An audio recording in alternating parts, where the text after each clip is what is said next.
This is Dr. Fix today, back on the second episode, on the third episode of the Nissan security issues. So if you're having this problem, stick around because I'm not gonna wasting your time. You see, I cut off my intro so I don't waste your time and save your time as much as possible. So if you're ready, let's hit it. If you are experiencing a problem with your Nissan going into security, you're finding the security that's flashing.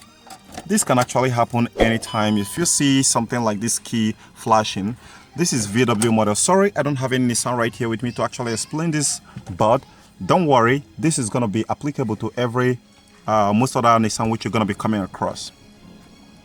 Now let's go to it. The first problem that often kick on with these Nissan models that actually trigger the immobilizer key flashing on often happen after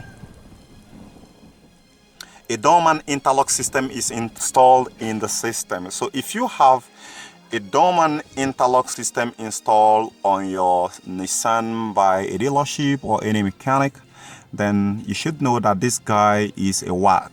He creates a lot of nightmare in a broad daylight and make a lot of people start yelling and screaming like they got some kind of monster coming.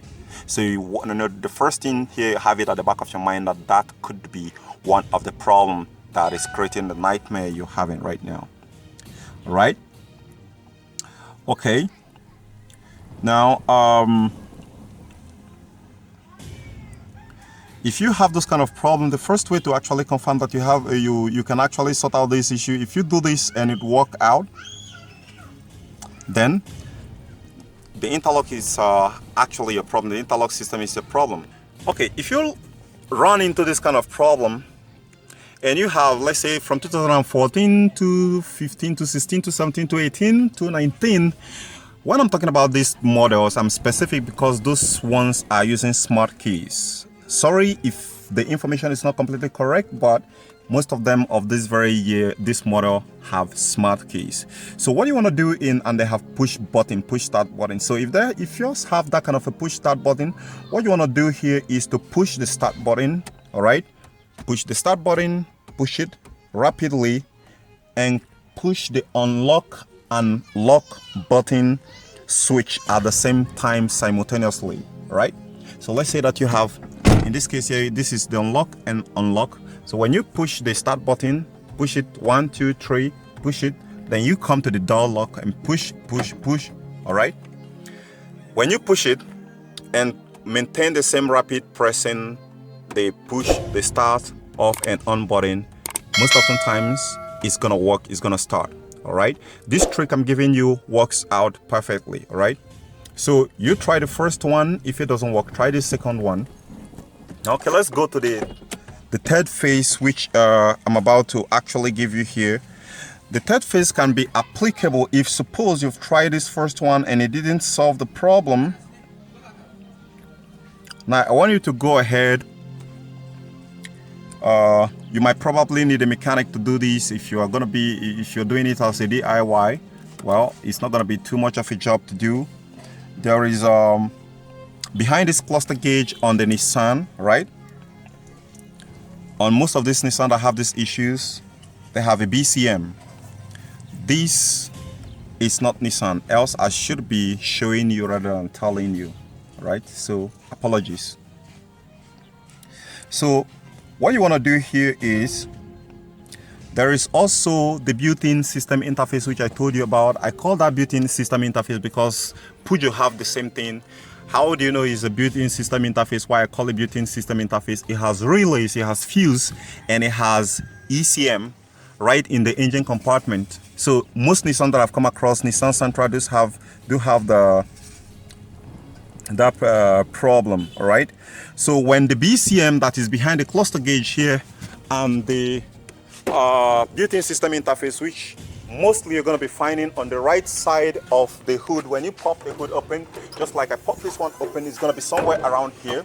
So you want to make sure that you open it, check the fuse. If the fuses are intact, all right, relays, you are getting some clicking sound when you put on the ignition on.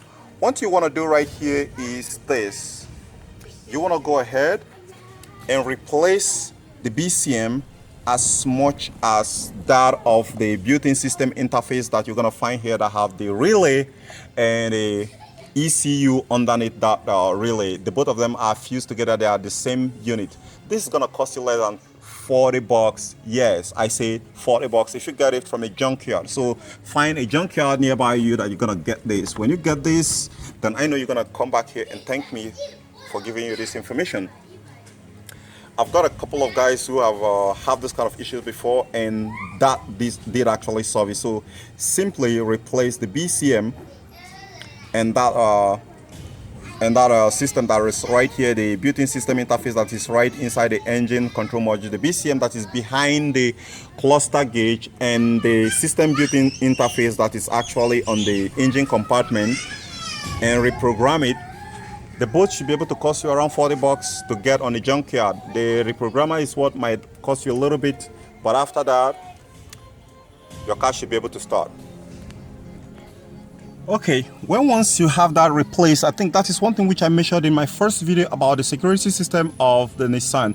Don't forget to check out all your fuses that is underneath the steering column here, as much as the engine bay, the one that is with the built-in system interface, and make sure that they are in a very good condition, because a fuse can actually trigger that same kind of a problem. The relay can actually trigger that kind of a problem if they are defective.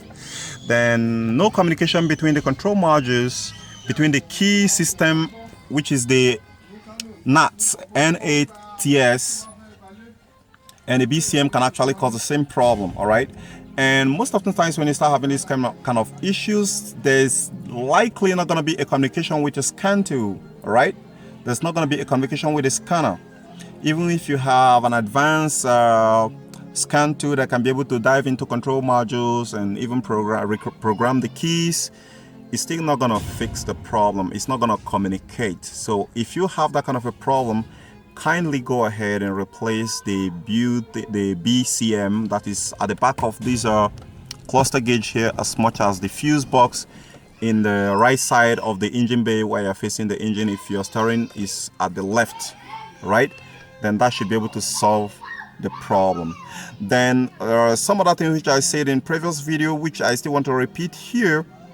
For most of you, after trying that, if suppose after trying this method for this method and it doesn't work out, go ahead and smack the interlock system, which I showed you right here, because most of the times that guy is always very problematic. Smack it a little bit, smack it a couple of times, and try to start a car. When you do that, if the car fire up, then you should know right away that your interlock system is having a problem, is having a communication problem with your nuts. And in as much as it doesn't communicate with your key system, then it's not gonna start. And if it doesn't start, that's exactly the same problem that's making the immobilizer to trip on when you put on the ignition, and it won't start the car, the engine won't roll for any reasons, right? Okay guys, I hope this helped you guys to solve your problem. If it does, give me a thumbs up, subscribe to my channel, and I gotta catch you guys later. And even if it doesn't solve your problem, be kind enough to drop a comment on this video description to help others who have the problem, who are running into the problem, to solve their own problem too. Thank you for watching. I remain Dr. Cool with a Fix. Bye for now. Bye.